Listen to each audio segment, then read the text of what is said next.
really serious. I'm pretty Am I sure right? there's a rule 34 for were-whales too, so. What's that? Rule 34 for were-whales, I'm sure there's gotta be. See? Whale porn. Rule 34 applies to literally everything. That's what it is. Like, Yeah. Like definition, literally everything. I'm so happy. Are we gonna go? Do we have a moderator? Our moderator is in Senegal. oh dear. Yeah, go. So who's our moderator? Well, we can. We're gonna. I mean, we basically know. Okay, let's get started. Do you want to start? So let's we can why- introduce ourselves and then we can slowly discover what this panel is about. No, I know what the panel is about. Okay. Yeah, Start with you. Oh, me? Uh-huh. Okay. You're sitting at that end. I'm James Hunter. I am, I guess I am a professional ink slinger, a pen monkey. I work in the word mines is what I do. And I just go down there, I got the ink lung, and I just go down there every day and I mine my words and I put them on the page. I've written 24 books in the past 4 years. Mostly fantasy, iterations of fantasy. I do a lot of urban fantasy, high fantasy, game with fantasy, all kinds of stuff. And I also run a non-traditional publishing company called Shadow Alley Press with my wife Jeanette, who is amazing. And Aaron is one of our many authors. He writes, I'm not even going to spoil it. He's going to tell you. Werewolves. And it's, werewolves. It's not that far off from what he writes. So I'll pass it on to him. I have two main pen names. Aaron Michael Ritchie. I was a Dragon Award finalist this year for Armageddon Girls, which is a story about 3 sisters on a post-apocalyptic cattle drive. And then I also have a book coming out with DJ Butler, The Cunning Man, which is about a Mormon sorcerer who investigates paranormal crimes in Dust Bowl, Utah. But I'm here as Aaron Crash. I'm gonna start throwing glitter whenever I say that. Aaron Crash. And Freebird comes along. And my main series is the American Dragon series. It's urban fantasy. It's a subgenre of urban fantasy, and it's about a guy who wakes up one day and realizes he's a dragon. He has to acquire a horde, build an eyrie, and gather a harem of beautiful women. This is a true thing. It's amazing. So I have to laugh at the previous comment before I go on. Okay. Go ahead. You're laughing near me. I'm laughing near me. I'm amused. Tell him to So open this it is up. my She third says this panel. is for you and you should And this is open the it up. third time I forgot the cards that I made just to hand out at panels. I'm Jagi, Lamplighter, and She just gave him glitter so that he can toss it at himself. I'm going to be glittering when this is over, I see. I am a writer and editor, and I also, well, I'll talk about that later. But I have 2 series. One is a sequel to Shakespeare's Tempest set in the modern day with humor and magic and fun. It's kind of Shakespeare meets Dante, half urban fantasy, half schlock with help. That sounds awesome. It's That cool. sounds awesome. Holy cow. It really is. And then the second series is Supernatural meets Narnia at Hogwarts. Hi, I'm Karen Herkes, and my voice is shot after 4 days in the vendor hall. I write and publish as KM Herkes. I have 2 series going and a third on the back burner about to get finished in a second now. One is urban fantasy about superpowered grandmothers and radical teenagers, and the other series is techno adventure, which is a genre that I had to hand it to the reader's advisory at my library and say, please tell me what genre this is because I'm not really sure before I was done with it. So, Perfect. Okay. yeah.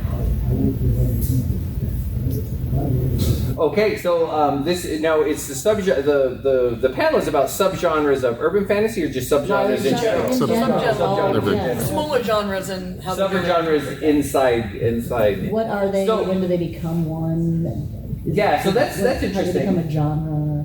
Do you want to go first and talk about kind of what Yeah. your ideas on I'm subgenres? just quoting from the description. Our moderator's not here, so Do we not are mistake winging the this. authority in the voice for any actual.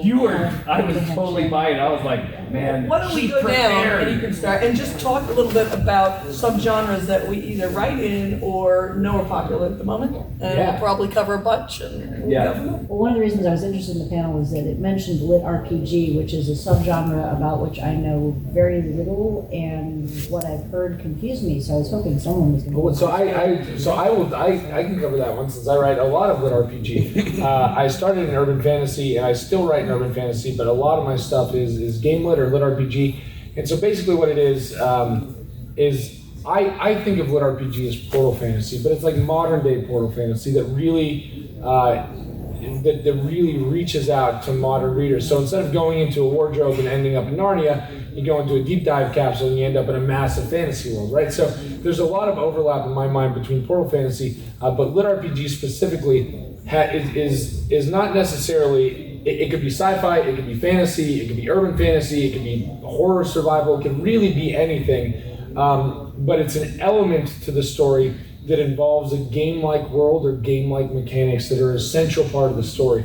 So in this sort of the main series that I write, called Viridian Gate Online, it takes place about 50 years in the future. There's this cataclysmic asteroid that's going to wipe out a big chunk of humanity, and humanity, including our plucky hero Jack, decides they don't want to be wiped out, so they take a gamble on this radically unsafe technology to digitize themselves, but the catch is the only server big enough to hold them all is a giant fantasy MMO video game server. So they survive the apocalypse, but now they're all permanently stranded in this massive fantasy world. There's dungeons, there's monsters, there's loot to grind, but there's also rogue AIs that are trying to crash the game and corporate billionaires that are trying to pay their way to the top. So it's a little bit cyberpunk. It's got a lot of high fantasy elements, my series in particular, and then it's got a lot of gamer culture because the game is such an essential part of the background. So it kind of works into the magic system and the world building. And I think that it's so popular these days for a variety of reasons, one of which is that it's readily believable to a lot of readers. There's a certain amount of suspension of disbelief that goes into walking into a wardrobe and ending up in Narnia. But I think modern readers can see virtual reality taking form, right? We can see this and we can think, that's maybe not totally unrealistic in 50 or 60 years that something like this could be. And I think that it's also really satisfying as escapism literature, because I think that for a lot of millennials especially, who feel like, which are the majority I think of my readers, who feel like they've been promised the world and promised that they could do anything, and then they get to adulthood and they're like, oh, that was a terrible lie, and they sort of feel this crushing sense of despair, like, no, I'm stuck with, I have a degree and I still have to work at Starbucks, this is terrible. So I think GameLit is so popular in LitRPG because regular people can actually affect change, and there's sort of this clear sense of like progression and leveling up and accomplishing things that I think a lot of people don't get in their real lives, and so I think that's why it's so deeply popular to most people. But let's back up, because this is a subgenre panel, right? So the question is, in my mind, then becomes, okay, you have high fantasy. High fantasy is a genre, right? It has the tropes of genre. You have a wizard guy, you have a sword, you probably have dragons, probably, sure. Dragons, you're gonna have a quest. But then you have lit RPG, which is a subgenre, which is not. Is it its own genre or is it a subgenre? For example, right, like reverse harem romance, right? Right. Is A subgenre of romance. it's a subgenre, but when you're writing it, do you go for the tropes of the subgenre or do you go for the tropes of the genre? I think subgenre. Yes. In this case, though, I think RPG lit may be its own genre. Here's my argument Yeah, for that. absolutely. I would too. I would say a high fantasy lit RPG seems like a subgenre of high fantasy, but you can have lit RPGs that are science fiction. Yeah, absolutely. So as the tropes of lit RPG go, it's its own thing. So I have a lit RPG question that came up at this con. Yeah, sure. I was discussing a book that I've been working on for some time with a friend, and we were trying to figure out if it counted or not. So the setup is that there's a magical world. One of the tropes for many lit RPGs is that some of the characters know things ahead of time because they played the game or something like that. Sure. Okay. So the setup is there's a group of writers, they were in a role-playing game, they know what's going on because they played the game, but it's coming to Earth rather than them going out in the first book. Does that count? Sure. Or not? Well, so it's really good because a lot of people think that it has to take place in the game, but it doesn't necessarily. There's a lot of really popular, probably one of the most popular ones is a book called The Land.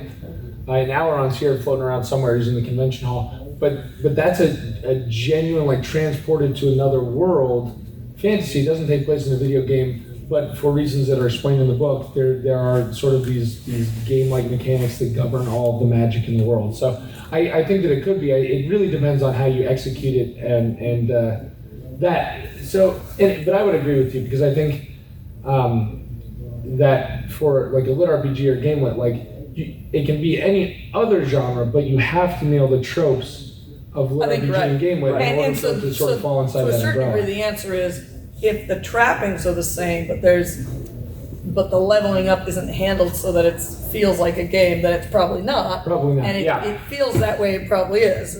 Yeah, I think that's a Which good makes distinction. me think that lit RPG is a genre that then will have within it its own Subgenre.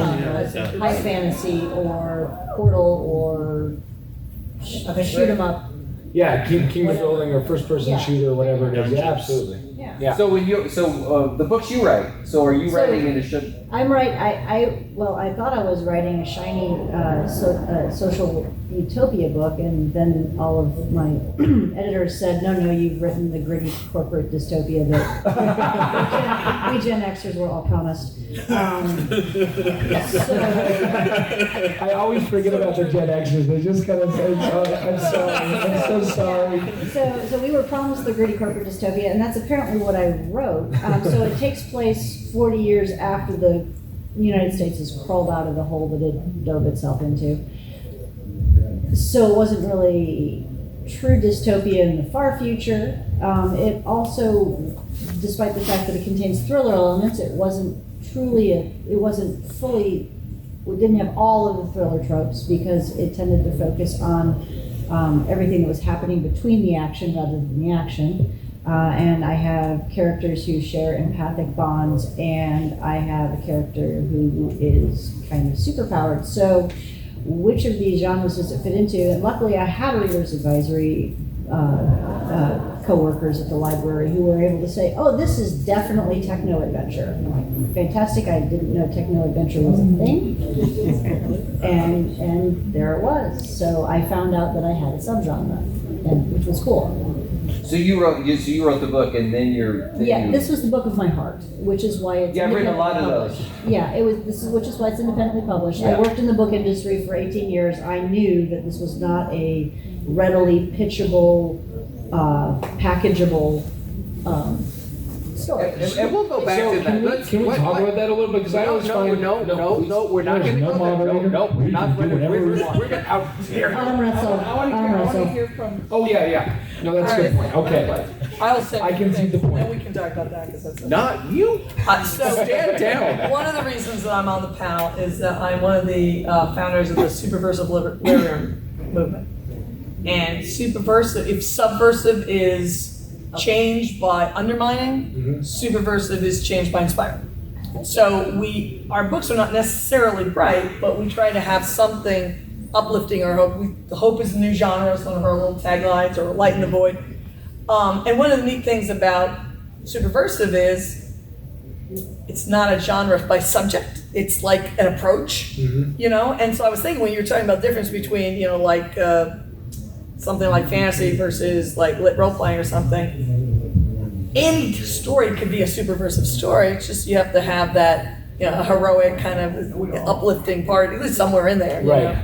know? So like a little bit more like Noble Bright, and it's like this. It's a bit like we have some of our guys write both Noble Bright and Gotcha. Superversive, and my sense is that and I could be wrong because Noble Bright's a little broader than I'm summing it up as, but I'm friends with a lot of Noble And Bright I'm the one people. who doesn't know what Noble Bright Noble is. Bright is a reaction to Grimdark. So Grimdark is got it. dark. Noble Bright is bright, Right. Yep, nope. and so the idea there is that Noble Bright, has maybe a good shining heroic characters. A superversive story might start exactly like a Grimdark story, but it doesn't end the same place. Gotcha. Okay. So there's some overlap between either Superversive and Human Wave or Superversive and Noble Bright, but they're not exactly the same. But what's interesting about that is this is a genre that's going this way rather than like, across, rather Right. than limited. Because you can really add it to any sort of genre that already exists, because it's more like a trope in and of itself, or like a key exactly. part of the It's- story structure as opposed to being its own story. Right. Other people might say other things. I always think of C.S. Lewis as kind of like, our ideal. Yeah. Sure. But some of the subversive books are pretty dark. They're not necessarily feel-goody books. It's just that things still happen. bad things happen, and maybe they're in a dark, gritty. Place. They also believe in the gritty corporate world, but they have something above that lifts them up, and that's when we originally defined it. It was maybe you're down, but you have those moments that lift you up and out of it, that make you feel like there's something greater in the universe. There are people who define it a lot more broadly than the original description. Sometimes some people just say it's got a good heroic story to it. So where does hope punk fit into that? Because my books have also been found described out as about Hope Punk recently, and I haven't actually ever read one or seen one, so I don't know how we match up. But then this becomes more of a genre than a subgenre, because you could, for Yeah. superversive, this is wicked cool. It could be cyberpunk, it could be steampunk, Right, it could be exactly. post-punk. I mean, you could write, it then becomes like harem, right? In fact, we had a little stand up in the Bard's Tower, and we had,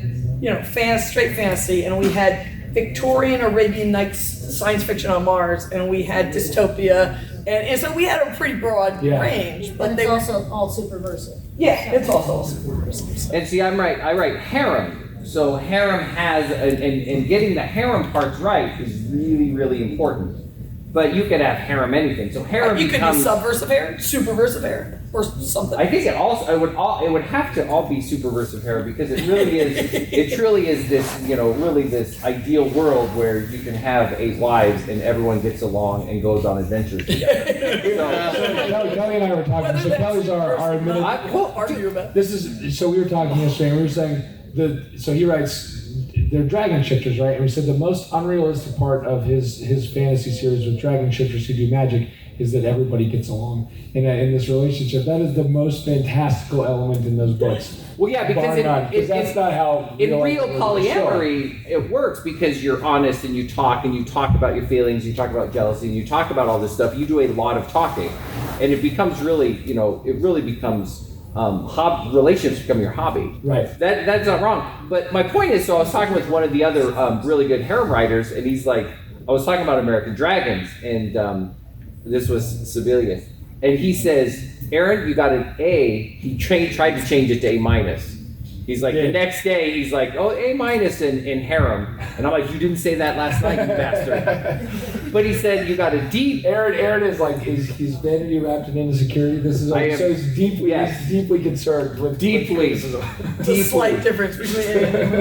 And then he said, but you got a D+ on the urban fantasy, because I missed all the urban fantasy tropes. But the book still did well because I hit the genre tropes. Right. The subgenre, which is urban fantasy, I didn't do so well, but I did well enough to be successful. Right.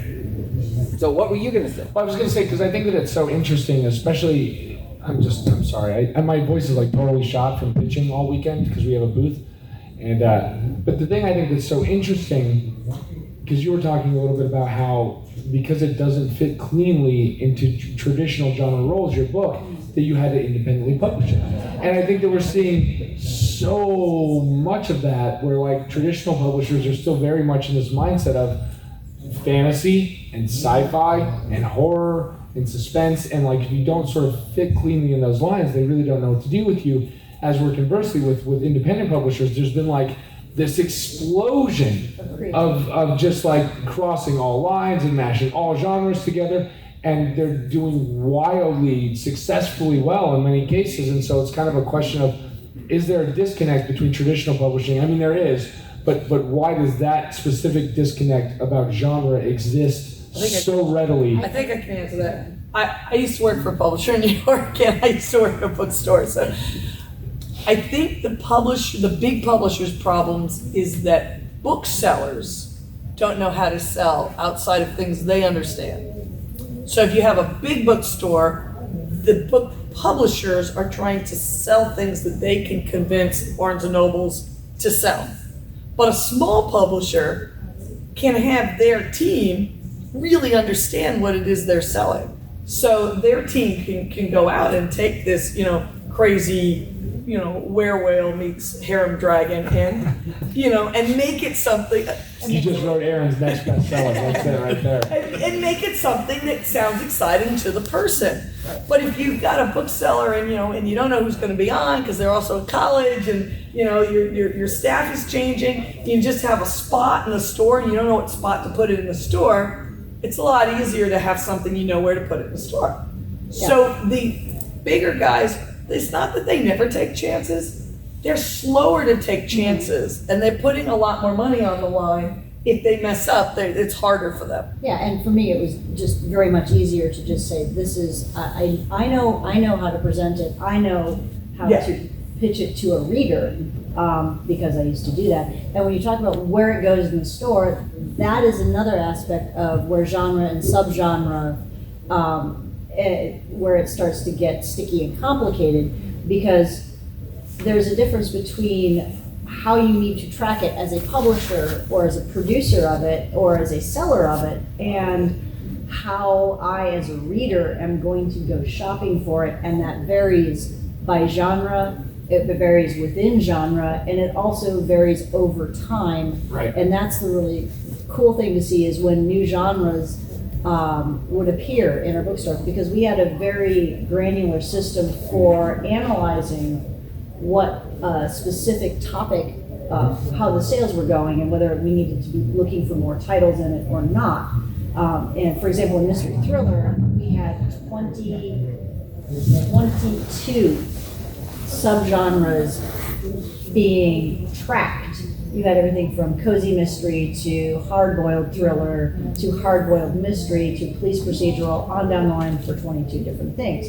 However, for the reader, what we found worked much better was mystery thriller section, alphabetical by author, because that gave everyone the opportunity to browse through. They could find a particular author, but they'd find someone nearby who wrote a completely different subgenre, but they'll pick it up and find it. So this is, I know you want to talk. No, but it's my turn to talk. Hold on, because so my wife and I went to, Go ahead, finish and let we him can talk. share. We can share. No, so my wife and I went to New York Book Expo a couple of months ago, and we were really expecting it to be like a typical convention, and it was so different because the thing that we noticed was that there were no readers there, none, because they're not selling to readers, they're selling to bookstores, and it was such a like it really made us realize that we are in a very different business, because the people, even though we're writing books and selling books, the people that we are selling to are so radically different. We are selling directly to readers, and so we can, through Facebook advertising and AMS advertising, we can find the people that want our very specific thing and talk to them sort of directly and put our product directly in front of their eyeballs, as where these big bookstores or these big booksellers, they can't do that. They just have to say, this is what I think this bookseller is going to be most likely to buy, and we'll leave it up to them to decide how they present it to their readers. So it's really a different business model, I think. I'm sorry, Aaron. I'm sorry. You do it. No, it's good. No, but it's not, dude. It's not just like, traditional publishers. You have to, as an indie, you can do whatever you want, right? So the Juniper Wars is a steampunk, biopunk, family drama, post-apocalyptic, dystopian epic. It is all of the genres. They say, what is that genre? It's all of them.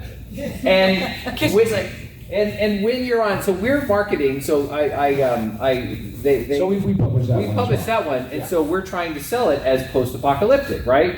However, I just got a 1-star review from somebody who didn't like the main character, because there's this there's a literary element to it, and I don't have the plucky main character. She has doubt. She's kind of more of a quiet, broken character. She's not the gunslinging sister. So even in indie, if you don't read reader expectations and you market as post-apocalyptic, right? you're still going to run into trouble. This is a good point, and we've seen this a lot. Is it a good point? Yes. Could you say that again? Such a good point. You're basically a genius. Am I And winning the panel? Yeah, you ooze. I was on the confidence panel with and Anthony, knowledge. and I did not win that one. It's amazing. Anthony and Tina, they won. He's the always keeping Always keeping Aaron score. Crash. Let me actually No, speak to the please. point though. So there was this window of wonder when indie was like magic open world, but it's closed. Yeah. And it's closed because now Amazon has randomly picked certain things as what they think genres are, and other things. So LitRPG, I have a bunch of friends going, I can't write what I want to write. I have to write LitRPG because, or military SF, because those are the genres people are looking up on Amazon. Nobody's looking up werewolves yet, you know? So Don't you steal my idea.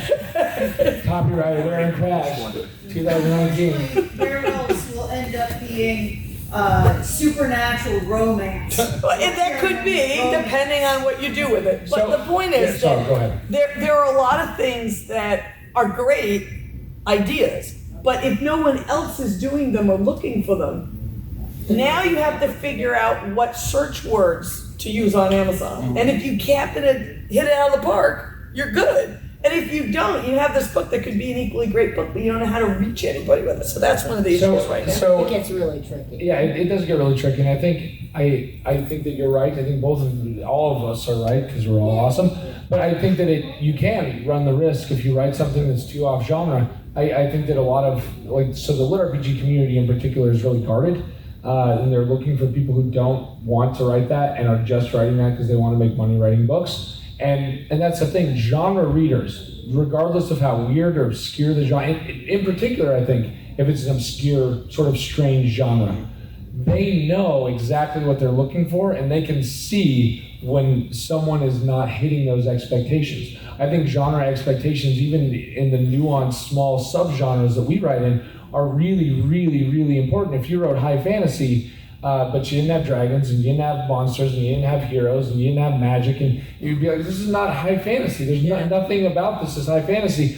And then you would get readers that would be really mad. And so when you do genre crossover stuff, you have to be really careful in your marketing, because if you say, well, I don't really know what this, I'm not sure there's anything else quite like this, so I guess we try to push it to these people.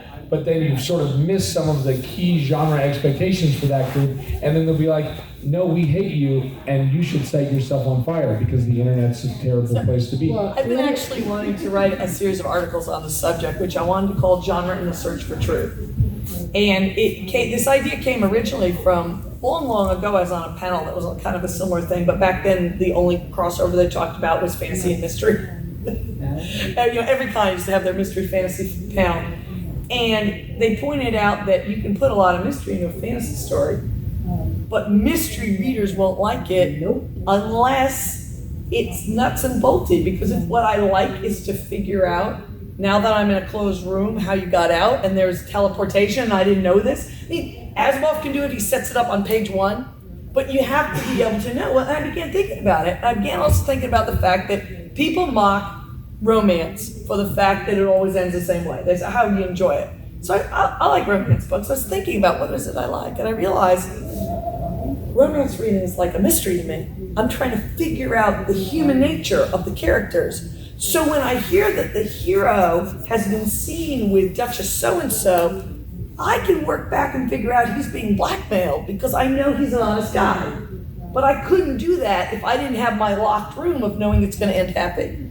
So we started looking at other genre and realizing that for each genre, there's that search you have for truth. It's the thing you want to figure out about your genre.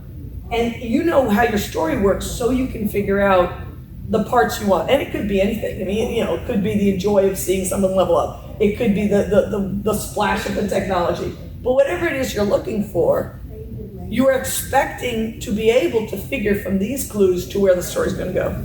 And you don't mind reading a different type of story if you're in the mood, but you don't want to pick up something and you think it's a mystery and suddenly there's magic and you can't figure it out. Which is why Nora Roberts was just genius, because the first one of her books that I picked it up because it had the look of a mystery novel, and I like mysteries.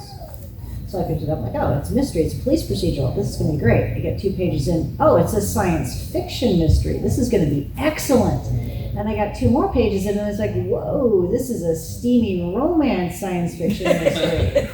So she got that all in within the first 6 pages of a mass market novel, so I knew, So my expectations were set. I think We talk about the 80-20 with expectations. You can probably go out of genre or out of topic for about 20% before you start to lose people. One of my, so I have like a beta reader questionnaire form for every novel that I write, and one of the questions that I always include is, when you started reading the book, what were your expectations for the rest of the book? And then a follow-up question is, did I meet those expectations?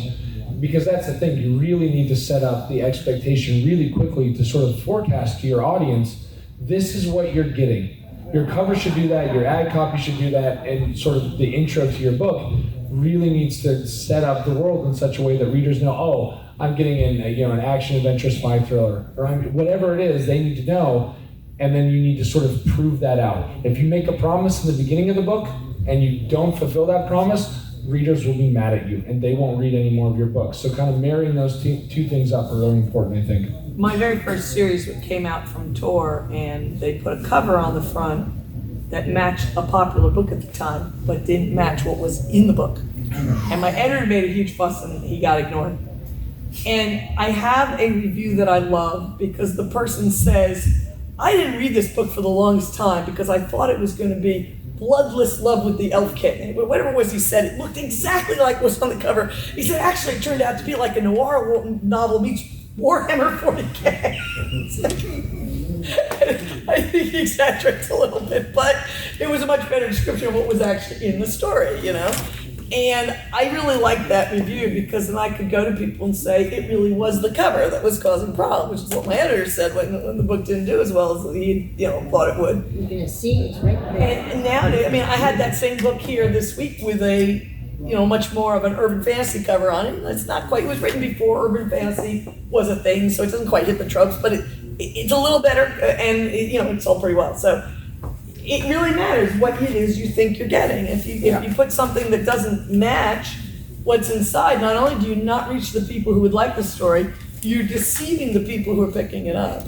And Amazon will help you accidentally deceive people. I actually had to ask my pit crew to please upvote a particular review that mentioned that the one story, I decided to challenge myself and write some romance. So I gave my characters some side adventures where there got to be romantic elements, but I was not writing steamy romance. I was just writing broken hero, found family, fish out of water romance. So it's a clean sweep. There's everything fades to black. But it's in the it's romance. So Amazon started promoting it under the keywords romance. So it's coming up in people's romance searches, and it's because there's a paranormal element.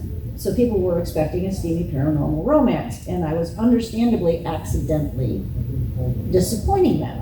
It wasn't. I thought that having the cover and the promotion and a blurb, which clearly indicates the contents, but nope, it was something in the romance and paranormal. I'll grab it, and they're not getting any action.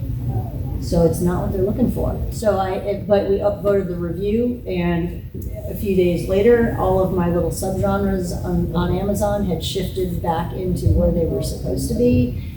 And yeah, that was. Yeah. So would it be worth it? Is everyone here like mostly writers or like going into publishing? Because it might be worth talking a little bit about, especially if you're doing it on the indie side of things, like how marketing is actually in a lot of ways way more important than whatever genre. Because like for me, for example, LitRPG, we don't have a genre. We have petitioned Amazon to get our own genre. I don't want to be in cyberpunk because it's not really cyberpunk. Sometimes epic fantasy fits, but there's a lot of categories that it doesn't fit in that we just get put in because there's not really a place for us to go. But I have found running the press that sometimes marketing is actually tremendously more important than what you call whatever genre you want to be in. So has that been your guys' experience? What was the question? Marketing. How does marketing play into genre. Oh, okay. And we'll on the open it up indie to side. questions in like 10 minutes. You know, the thing about it is I did writers' conferences for a long time. And writers' conferences, I would go to there and they would say, don't worry about genre, write the book of your heart and make it amazing. And if you make the quality of that book so beautiful, people will come and buy it and give you money, and there will be women and they'll throw a parade for you. And they're like, don't write for a genre, create your own genre. But will there be glitter?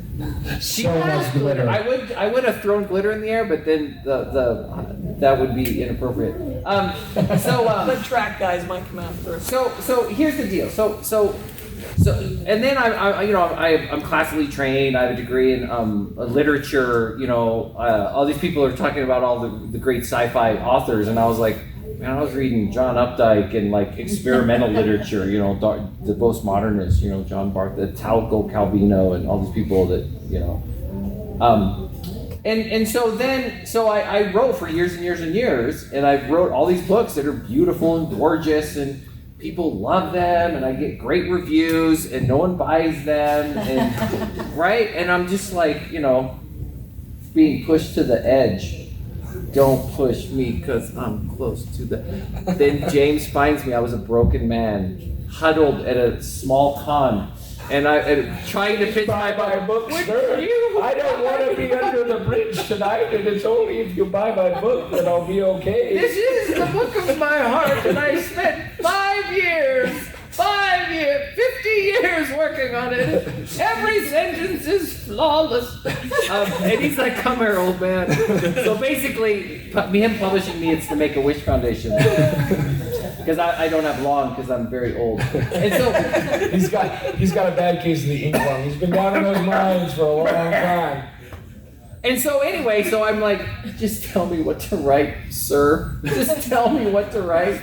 And even then, right, I had a genre, but even then I thought, okay, I have a genre. I have to ignore all the tropes and make everything fresh and new, cliche-free, right? And I was but I was taught that. So I've had to unlearn, right? Yeah. And really say, I'm giving people, I had an epiphany. I know I'm going on too long. I'm fascinated. Keep talking. No, so I had an epiphany, and because they talk about quality, you know, and I spent 5 years writing the Juniper War, the first book in the Juniper Wars, and it's 5 years, and it's been through multiple edits and editors and copy editors and proofreaders, and it is as clean and as good as I can make it.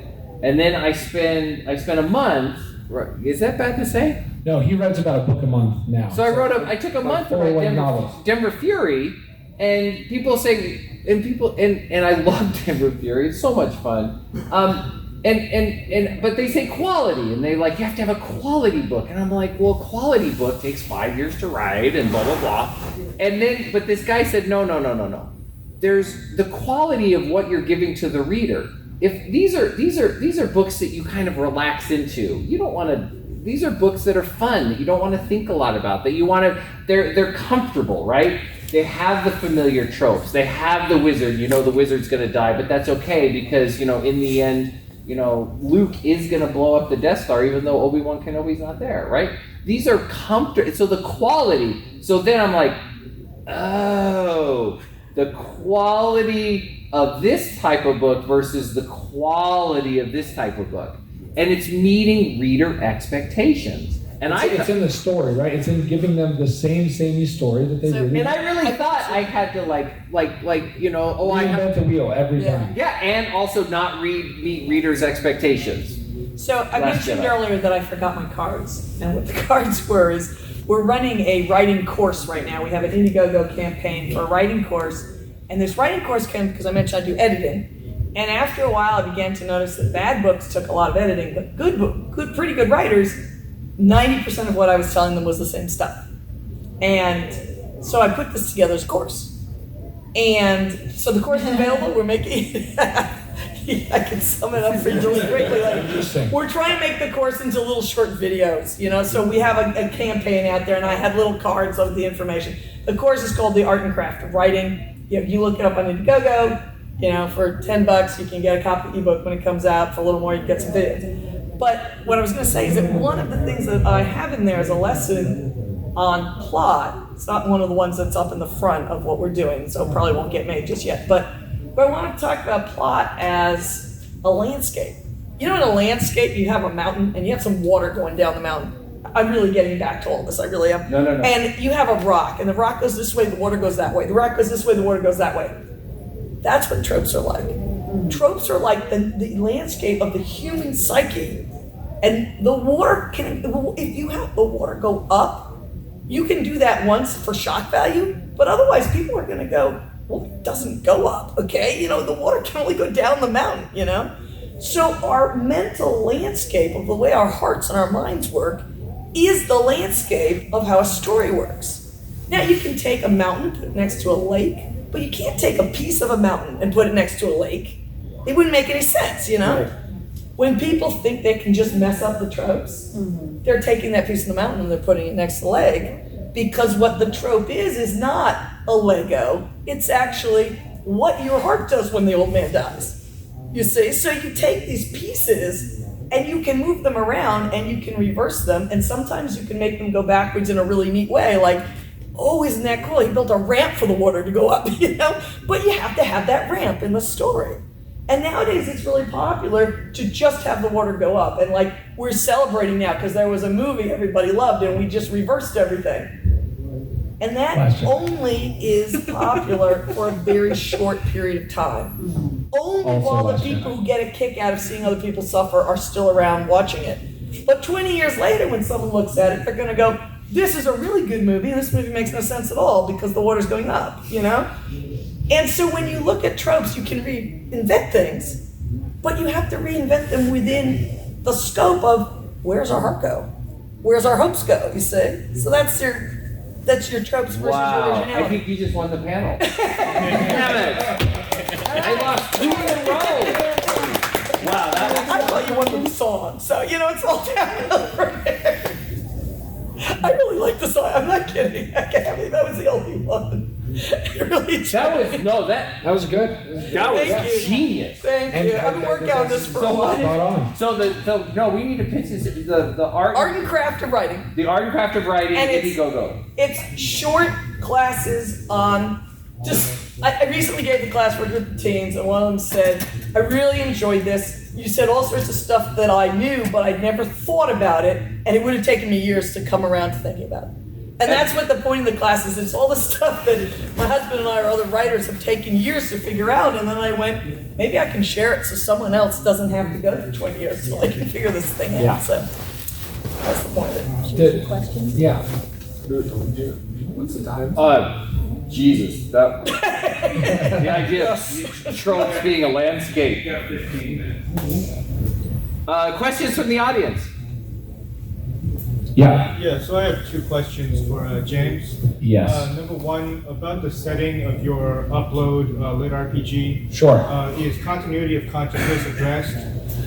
Yes, a whole bunch. And so it's sort of what I like my books. I like to say, I don't write DC books. I write Marvel books. Right? They're fun. They're action. They're laughs. Sometimes there's serious themes, but mostly I want people to enjoy them and escape. And when they put them down, they're happier than they were when they started them. Right? That's my goal. But at the same time, I do like addressing some of those themes, and consciousness continuity is a big one, because the characters are really wrestling, like they're making this choice, and it's like, well, I'm definitely gonna die, but if I do this, is it really still me when I stop having a body and I'm just like a string of code? What does that mean? And they also have these NPCs that are in the game, which are non-player characters, but they're sort of indistinguishable from everybody else, and they seem like they have this elaborate backstory, and they're like, is this?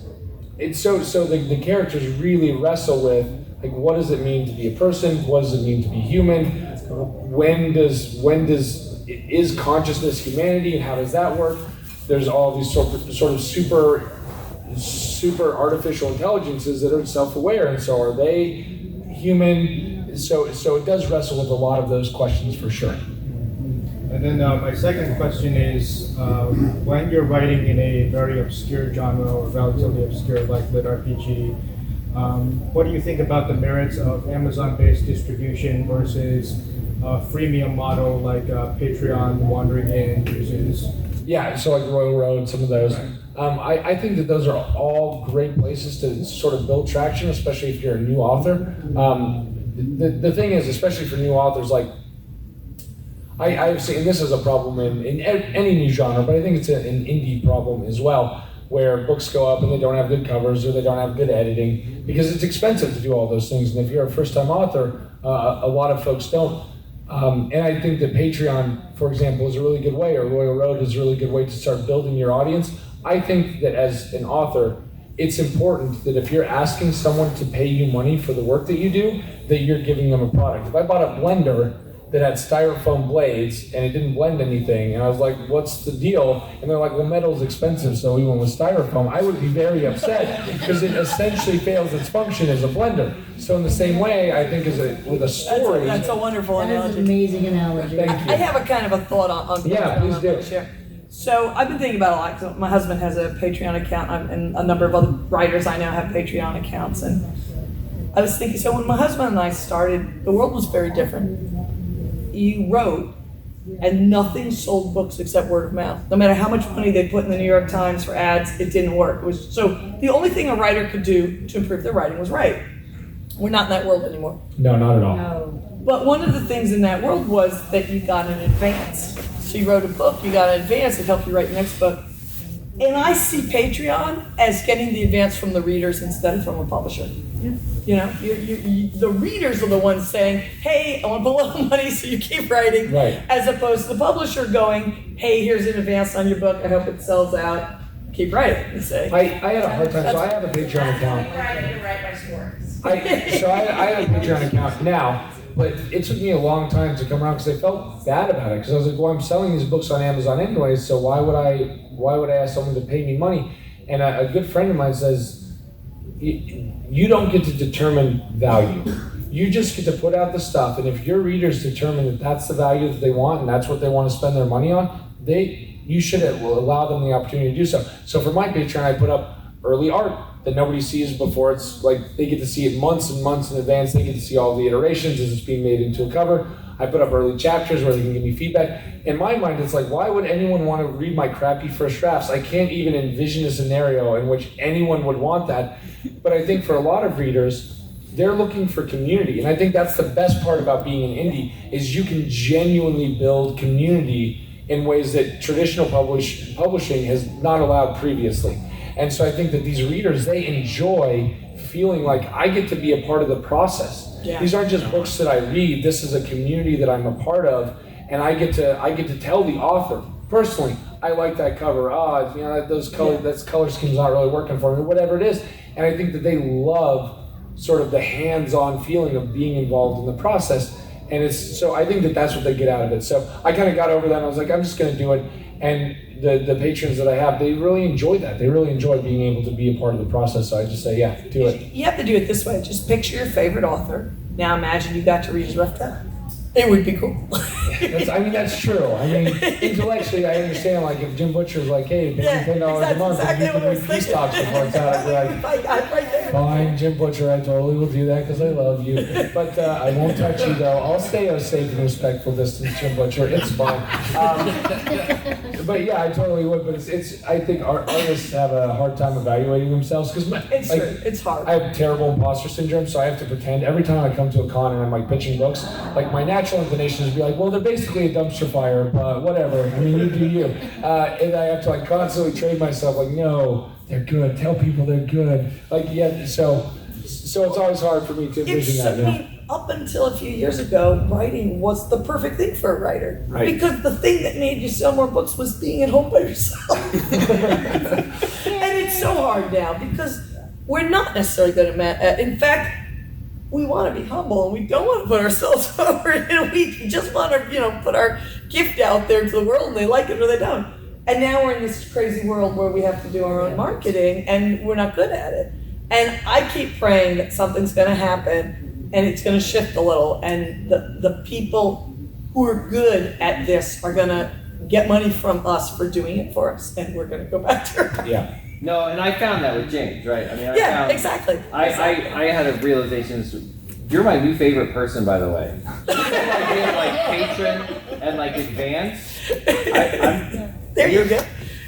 You're amazing. Thank I you feel- very much. He's gonna keep a safe, respectful distance. Don't worry about it. It'll be fine. No, and I realized this weekend, like I didn't win the Dragon Award, and But you were nominated. That's so yeah. cool. I was nominated. Always 2 years ago. the bridesmaid, never the bride. I was nominated, and I was sitting there in amazement, noticing I was nominated, and I looked down the list. My husband's nominated in the same category. We lost to the guy who writes Percy Jackson. No, and so I went back to my hotel, and I was I just said, taking some alone time, playing some Barry White, and no, and I had the realization that I'm not, I want to be a marketer and I want to do all that stuff, and I'm just not gonna do it, and that's just not. But I found somebody who's really good at it. Well, I have one talent. He has one instinct. I've like Mad Max has been reduced to like a single instinct survival. I've been reduced to a single instinct, and that's word count. I mean, I write, but I'm a writer. I want to be a right. We want, and we just need to keep trying. So- and we need to look for people who are good at it. Yeah. And let I them. I think that there's going to be a paradigm shift in publishing, because I think that, and I have seen this personally, as individual indie authors who are good at that. Like my wife and I, we started publishing, and it was just me for a long time, and then we were like, oh my God, we're sort of accidental experts at publishing. How did this happen? And then we had some friends that were really great writers, but that were terrible at publishing, and we were like, well, you should just let us do that part, because like we're really good at that part, and we love you, and we want you to write more books so that I have books to read. And so sort of we stumbled into it, but I've seen that a lot, where there are these individual indie authors that are sort of like they can do both parts of it, and once that the skill set to learning to market, to learning to do it all is extraordinarily steep. But once you do it, it's like, oh, I understand how this works now, and so I can take Aaron Crash, who's written a bunch of books for a long time and has had tough time selling them, and we can have him write this thing that we understand, because we understand this audience, we understand this market, we understand this landscape and how to reach our readers directly, and then he can have a career. And so that's been I think we'll see more of that. A friend of mine, Dakota Kraut, runs Mountaindale. We have a couple Mountaindale authors, and he's done that. He was really successful, and he said, hey, I can do the same thing. Michael Anderle, who runs LMBPN, does the same thing with his Silver massive. Empire, doing Yeah, great work with absolutely. newsletters. So I We all look up to see. him as a guru. Yeah, I see the landscape shifting for sort of these small author-led presses that can be nimble and quick and understand their audience in a way that a big publisher never could. Yeah. And they can maneuver and they can reach their readers directly. So I think there'll be more of that. I think so too. And it's a blessing, because you Yeah. can be a really good writer and not. What? I was gonna have you. Go ahead. Oh. You haven't said it, and I don't want to. So sorry. I just keep nodding a lot, Good. which is really good, because I'm sorry, the styrofoam blade blender is the number of conversations I've had with peers about, no, really, font matters. Yeah. Oh my God. And I stopped having that conversation because I got very tired of, no, font matters. What font you use on your cover, what font you use on it matters. Anyway, Bleeding cowboy, man. It's hard, Anyway, It's a yeah. thing. So, Sorry. yes, papyrus. Oh, I got into the publishing part of it, honestly, in part because I'm like, well, let's find out if anybody likes my books. And then it became the learning curve. If that have to be distilled to one instinct, it's squirrel. And I will find something new, and that I want to try. And this was all new, and it was all shiny, and I had to learn, how do you do a cover? I had to learn, how do I do Photoshop? And at some point or other, I finally realized, wait, how many skill sets do I want to learn, or do I really want to do the writing more? And I realized I wanted to do the writing more, and then I started finding people, like you say, and luckily about the time that I determined the limits of my graphic design talents, I was beginning to network with people who had graphic design talents, and I see it growing and growing and growing. And the fact that there are now small presses that provide services as well as everything else is fueling that whole creativity, where people can write their book of their heart and have someone there to advise them. That's a great book of your heart. Now, how do you want to market it? Yeah. Before it gets out there. But a warning, right? Because I did small presses for a long time, and they did all the easy stuff, the covers, the editors, Yes. Yeah. but they didn't do any marketing. Right. So when James came, he's like, "Hey, I'm a small press. We want to publish your book," and blah blah blah. I was like, I was done. And then he's like, back to the bridge. "We're really good at marketing, and we'll tell you what to write, and we'll give you help with the tropes of the genre and subgenre, since this is a genre and subgenre panel."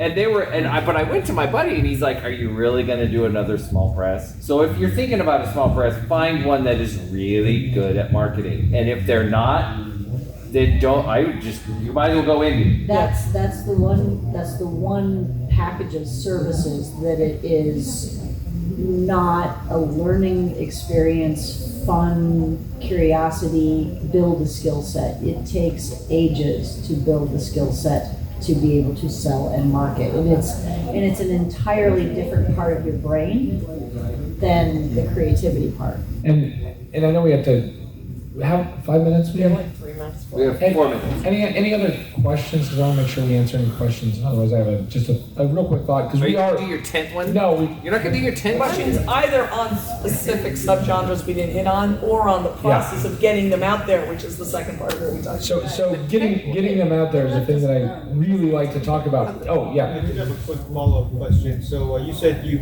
bought traffic on both the Amazon internal system and Facebook. Which one was more productive for you, and did you have to use different strategies? So this is exactly what I was going to talk about. So I at this point I think the genre is actually irrelevant because the way that we target people has nothing to do with specific giant genres, right? We target people by the specific video game that they play, or a specific author that they read, or a specific anime that they watch, or like.